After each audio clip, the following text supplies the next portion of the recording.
Assalomu alaykum. Bog'ot tumani haqida so'z borganda birinchi navbatda ko'z o'ngimizda uzumchilik, sanoat, ishlab chiqarish va eng asosiysi turizmga ham ixtisoslashgan tuman gavdanadi. Lekin biz bugun ko'rsatuvimiz doirasida ayni jihatlarga emas, balki uning ikkinchi tomoni aholi farovonligi yo'lida davlat dasturlari ijrosi doirasida amalga oshirilayotgan bunyodkorlik ishlariga to'xtalishga qaror qildik.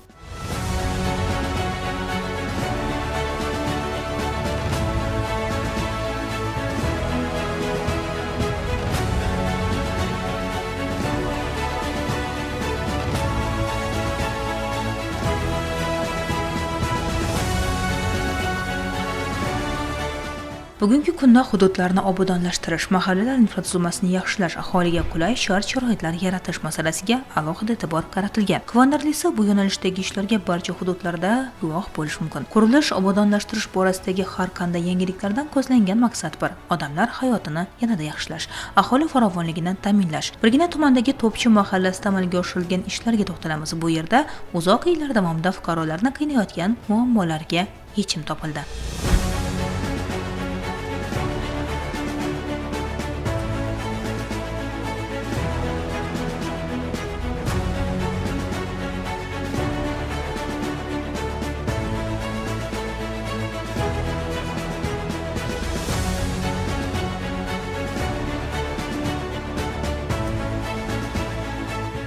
Bobojon aka, mahallangizda obod mahalla, obod ko'cha, obod xonadon dasturi doirasida ko'plab ijobiy ishlar amalga oshirilishi boshlangan ekan. Mana shu jarayonlardan kayfiyatingiz qanday endi?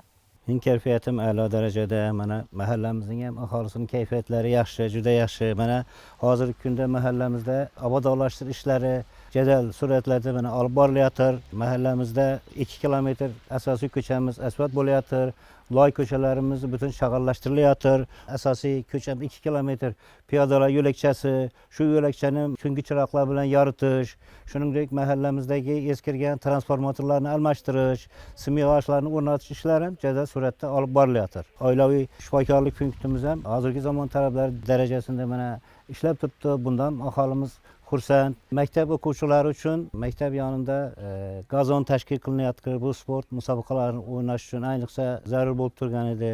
Shu obod mahalla dasturida yana mahalla markazi, savdo shoxobchalari, shuningdek maishiy xizmat ko'rsatish shoxobchalari ham qurilish ishlari olib borilyapti.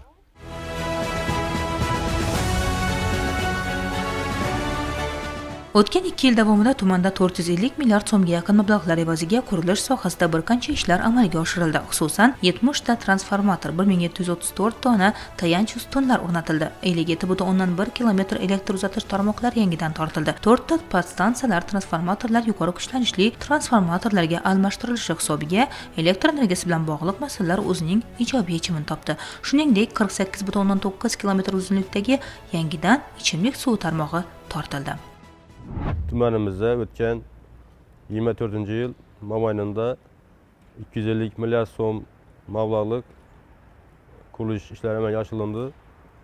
Shu jumladan aholini uy-joy bilan ta'minlash maqsadida 6 ta 176 xonadonli ko'p qavatli uylar qurib foydalanishga topshirildi. Yo'l sohasida ham ko'pgina ishlar amalga oshirildi. Jami 62 kilometr yo'l ta'minlandi. Shundan 27 kilometr asfaltlashtirish, qolgan 35 kilometr shag'allashtirish ishlari amalga oshirildi. Elektr ta'minotini yaxshilash maqsadida jami 29 ta yangi transformatorlar o'rnatildi. 32 kilometr yangidan elektr tarmoqlari qurildi. 1056 ta eski simya g'oshlarni yangi temir beton ustidan almashtirish ishlari bajarildi. Biz ayni paytda Bog'ot tumani markazidan 20 kilometr olisda joylashgan To'pchi mahallasidamiz. Aynan mazkur mahallada amalga oshirilgan mana shunday bunyodkorlik ishlari natijasida tibbiyot muassasasi o'zgacha bir qulayliklar bilan aholi vakillariga foydalanishga topshirilgan. Va raqamlarga yuzlanadigan bo'lsak, 1 yil davomida Bog'ot tumanida mana shu kabi 3 ta tibbiyot muassasalari foydalanishga topshirilganligini kuzatishimiz mumkin. Aynan tibbiyot muassasasidagi sharoitlarga to'xtaladigan bo'lsak, oldin qanday edi va bugun qanday imkoniyatlar sizlarga yaratilmoqda? Bog'ot oila shifokorlik punktimiz To'pchi mahallasidagi 4076 nafar fuqaroga tibbiy xizmat ko'rsatadi. Oldin bu binomiz o'ta ayanchli ahvolda bo'lgan. 2024-yil aprel oyida qaytadan rekonstruksiya qilib foydalanishga topshirildi. Hozirda bemorlarimiz 20 kilometr uzoqlikdagi tibbiyot tuman markaziga borib yurmasdan bemalol o'zimizga kelib tibbiy xizmat olishi imkoniyati yaratildi. Bu yaratilgan imkoniyatlardan o'zimizda ishlayotgan tibbiyot xodimlarimiz ham juda mamnun. Xalq uchun juda qulaylik yaratildi. Masalan, UZI apparati berildi, EKG apparati, gematologik analizator, video kolposkop ayollarning kasalliklarini aniqlash uchun va boshqa fizioterapiya apparatlarimiz hozirda ishlab turibdi. Xirurg, aksher-ginekolog, lor, pediatr hamda stomatolog xizmatimiz tor mutaxassislari haftaning belgilangan kunlarida grafik asosida kelib, aholiga tibbiy xizmat ko'rsatib kelmoqdalar. Ayni paytda rejali ravishda bolalarni emlash jarayoni ketib turibdi bugun. Oldinlari fuqarolarimiz bolalarni emlatish uchun 7-8 kilometrda uzoqlikda joylashgan oilaviy poliklinikaga borar edilar.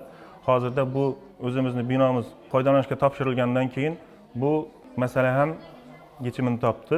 Navbatchilik asosida ertalabki 8 dan kechki 8 gacha bu yerda tibbiyot xodimlarimiz xizmat ko'rsatadi. Muassasamizning energiya tejamkorligini yo'lga qo'yish maqsadida quyosh panellari o'rnatildi hamda suv isitadigan kollektor o'rnatib berildi. Issiqlik tizimini yaxshilash uchun zamonaviy isitish qozonxonasi o'rnatib berildi. Bugungi kunda aholi qulay sharoitdan foydalangan holda samarali tibbiy xizmatdan foydalanib kelmoqdalar. Mazkur tibbiyot muassasasi 1992-yilda qurilgan bo'lib, eski binoda uzoq yillar davomida faoliyat olib borgan. Tibbiyot jihozlari deyarli yo'qligi va binoning ta'mirtalab ahvolga kelib qolganligi sababli fuqarolarning mahallaning o'zida tibbiy xizmatlardan foydalanishlarida turli muammolarga duch kelishgan. Oilaviy shifokorlik punktini rekonstruksiya qilish va moddiy texnik imkoniyatlarni yaxshilash uchun 3 milliard so'mga yaqin mablag' yo'naltirilib, qilingan ishlar natijasi ko'zni ko'natadi. Tibbiyot maskanida kattalar va bolalar davo muolajalarini olib borish uchun alohida kunduzgi statsionar xonalar tashkil etilgan. E'tiborli tomoni, maskandagi kanalizatsiya tarmog'i shunday uskunalar bilan jihozlanganki, ifloslangan suvni shu joyning o'zida qayta ishlab tozalash imkoniyati ham yaratildi.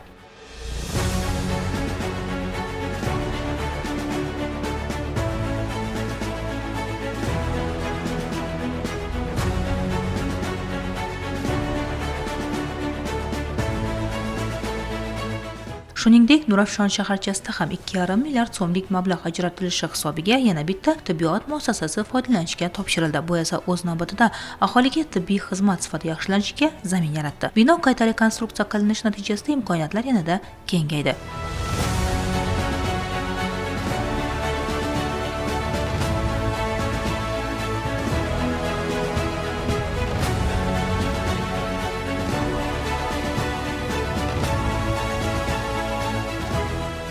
Shuningdek, tibbiyot muassasasiga olib boruvchi ichki ko'chalar fuqarolar tashabbuslari qo'llab-quvvatlanish natijasida 2 mavsumda g'olib deb topilib, belgilangan ishlar olib borilgan. Bugun o'ydim chuqur yo'llar unut bo'lib, tekis va ravon ko'chalarga aylangan.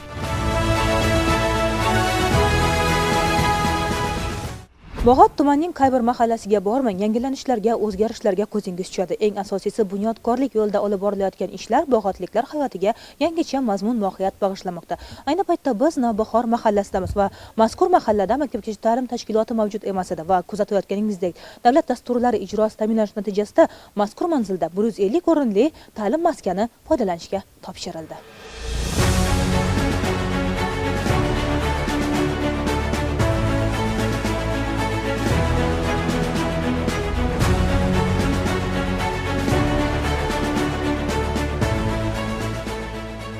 Davlatimiz tomonidan 5 milliard so'mdan ortiq mablag' ajratilishi hisobiga mazkur ta'lim muassasasi bunyod etilib, maktabgacha ta'lim yoshidagi bolalar qamrovi 100% ga yetkazildi. Shuningdek, mahalladagi 3,2 kilometr yo'lga asfalt qoplamasi yotqizilgan. Bu kabi olib borilgan o'zgarishlar ayniqsa mahalla nuroniylarini quvontirmoqda. Aynan mahallangiz chekka hudud bo'lishiga qaramasdan juda ham ko'plab bunyodkorlik ishlari amalga oshirilgan ekan. Fuqarolar juda ham ko'p qiynab kelayotgan 3 ta mahallani bog'lovchi asosiy yo'l bilan bog'liq masala ham ijobiy yechim topdi. Umuman olganda bugun mana shu o'zgarishlardan siz fuqarolar qanchalik mamnun bo'lasizlar? Qarayantaq qishlog'ida mana 3 ta mahalla mavjud bo'lib, Bog'zor, O'zbekiston va bizning mana mahallamiz Navbahor mahallalari mana shu chegara hududida joylashgan. Kundan kunga mahallamiz rivoj topib boryapti. Ichimlik suvlari keltirilyapti. Bog'zor, O'zbekiston, Navbahor mahallasiga qo'shilgan yangi asfalt yo'llar qurildi. Elektr energiyalari quvvati juda past edi. Mana 4-5 ta transformatorlar olib kelib o'rnatildi. Hozir Hammasi sharoitimiz juda yaxshi. Men mana 70 yoshni yaqinlashib bordim. Yo'llarda loy, tuproqlarda yurar edik.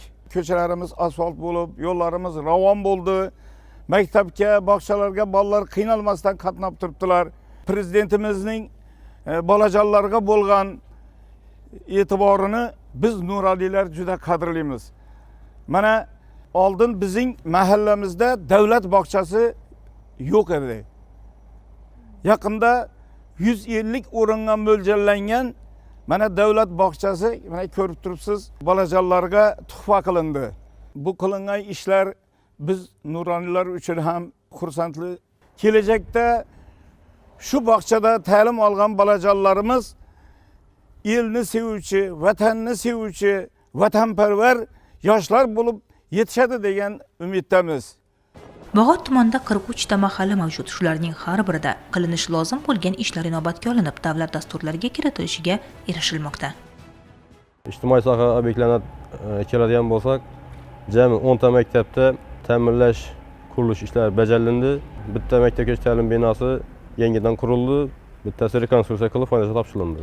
Joriy yil davomida ham tumanimizda qurilish sohasi bo'yicha bir qancha ishlar amalga oshirish rejalashtirilgan.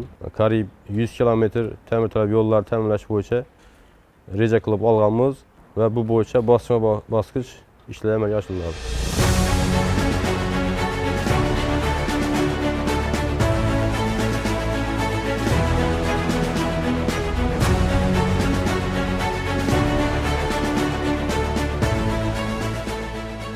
Mamlakatimiz bo'ylab amalga oshirilayotgan bunyodkorlik ishlari nafaqat shahar va qishloqlar qiyofasini o'zgartirmoqda, balki shu yerda yashayotgan fuqarolarning ko'ngillarini obod qilayotganligi ayni haqiqat. Tuman markazidagi Oqtepa va Beruniy mahallalari uchun oqa va suv tozalash inshooti foydalanishga topshirilish arafasida.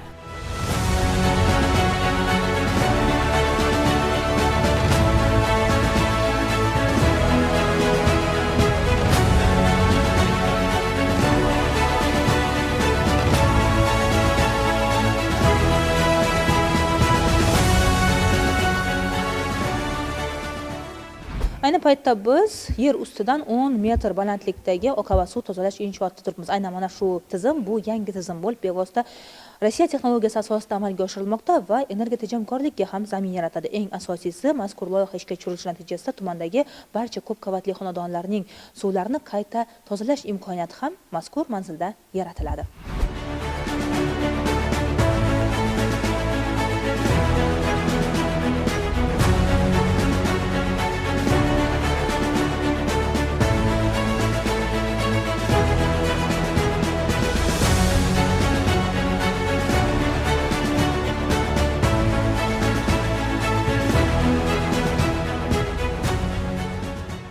Loyiha bu 2 yil davomida bosqichma-bosqich amalga oshirilgan ekan va biz yakuniy natijalarda bu yerda qanday qulaylik va imkoniyatlar yaratilishini kuzatishimiz mumkin bo'ladi.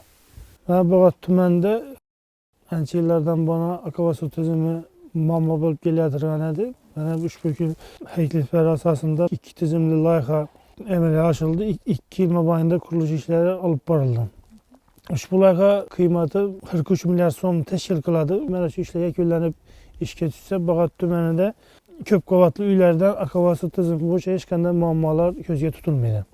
Aynan birinchi bosqichdagi ishlar allaqachon boshlab yuborilgan. Mana shu jarayonlarda biz nimalarni kuzatishimiz mumkin bo'ladi? Oqa va suv tizimi bo'yicha 2 bosqichli qurilish ishlari amalga oshirilgan. Birinchi bosqichda 300 kublarda ishlab turibdi hozirgi kunda. Tizim uzluksiz ishlashi uchun elektr dvigateli qo'yilgan. Bu yerda elektr tizimi o'chish mumkin emas. 24 soat ish jarayonida ishlab turishi kerak bu tizim.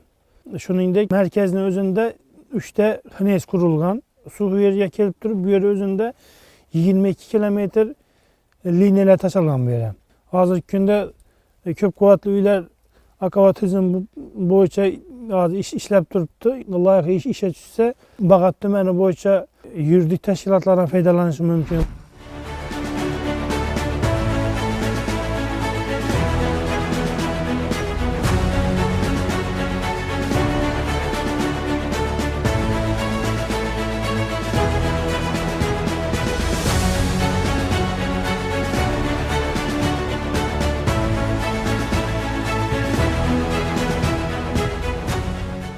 Biz turgan mazkur manzilda oqa va suvlarning barchasi to'planib bir necha bosqichlardan tozalangandan keyin aynan so'nggi bosqichda ultrabinafsha nurlardan o'tkaziladi va yaroqli bo'lgan suvlar zaxkashlarga yuboriladi. Maqsad ham aslida shunday edi, yaroqsiz suvlarni qayta ishlab o'z natija va samarasiga erishish.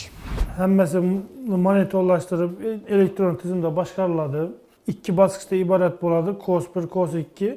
Mana bu qismidan mana oqa va suv kirib kelishi, keyin mana bu rezervuarlari, mana zadushka nasoslar hammasi elektronni kompyuter orqali yoqib o'chiriladi.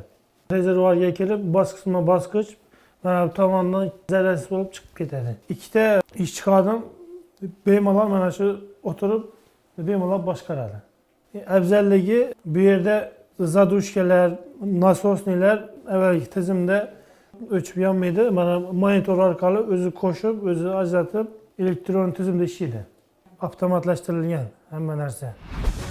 Raqamlarga e'tibor qarasak, tumanda barcha dasturlar doirasida 13 ta maktab, bitta yengil sanoat texnikumi binosi rekonstruksiya, mukammal ta'mirlash ishlari bajarilganligini kuzatish mumkin. 5 ta oilaviy shifokorlik punkti binolarida rekonstruksiya va joriy ta'mirlash ishlari qilindi. Yana bir ahamiyatli tomoni 6 ta tumanga xizmat ko'rsatuvchi tumanlararo perinatal markaz uchun qo'shimcha bino foydalanishga topshirildi. Bu borada mahallalar ham e'tibordan chetda emas. Shunga ko'ra, 2 ta mahalla markazlari qurildi. 6 ta mahalla fuqarolar yig'inlari binolari joriy ta'mirlab berildi. 400 ta tungi yoritish chiroqlari o'rnatildi. 9,7 kilometr piyodalar yo'lakchalari foydalanishga topshirilgan. Mahalla guzarlari tashkil etilmoqda.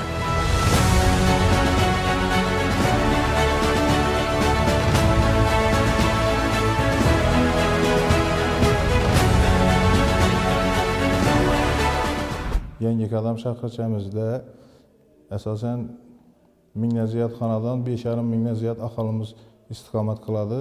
Mana bizning shaharchamizda shu xalqaro jamg'arma mablag'lari hisobidan 3 milliard 700 million so'm mablag' hisobidan shu aholimizga maishiy xizmat ko'rsatish markazi tashkillashtirildi. Asosan bu markazda mahalladagi 7 lik bir joyda turib aholi muammolarini yechishda, bundan tashqari xizmat ko'rsatish shoxobchalarida fuqarolarimizni tadbirkorlik bilan shug'ullanish imkoniyatlari bor. Jumladan 11 turdagi xizmat ko'rsatish turlari mavjud. Shaharchamiz tumanimizdan shu 2,5 kilometr uzoqlikda bo'lganligi uchun asosan yoshlar shu qo'shimcha o'quv kurslarini borish uchun sal qiynaladilar. Shuning uchun shu bu o'quv markazini tashkillashtirish ham yoshlarimizga bo'lgan ajoyib imkoniyatlar yaratib berib turibdi. Aholiga munosib yashash sharoitlarini yaratish, ijtimoiy infratuzilmani rivojlantirish davlatimiz rahbarining doimiy e'tiborida. Shu bois barcha hududlarda bunday loyihalar amalga oshirilayotganligini kuzatish mumkin. Ahamiyatlisi, amalga oshirilayotgan bunday bunyodkorlik ishlari aholining uy-joy sharoitini yaxshilash, hududlarda zamonaviy shaharsozlik talablari asosida ko'p qavatli uy-joylar, ijtimoiy soha va infratuzilma obyektlari hamda muhandislik kommunikatsiya tarmoqlari qurilishi jadallashtirish, yer resurslaridan oqilona foydalanishga xizmat qilishi aniq. Mamlakatimizda amalga oshirilayotgan bunyodkorlik ishlari ko'lami, joylarda foydalanishga topshirilayotgan yangi obyektlar, zamonaviy turar joylar misolida yaqqol ko'zga tashlanadi. Binobarin, kundan-kun yurtimizning qaysidir manzilida yangi turar joy yoki ishlab chiqarish obyekti qurib bitkazilgani haqida eshityapmiz. Qurilish sohasidagi bu jarayon nafaqat shahar va qishloqlar qiyofasini o'zgartirmoqda, balki odamlar hayotiga o'zgacha mazmun-mohiyat bag'ishlayotgani ham bor gap.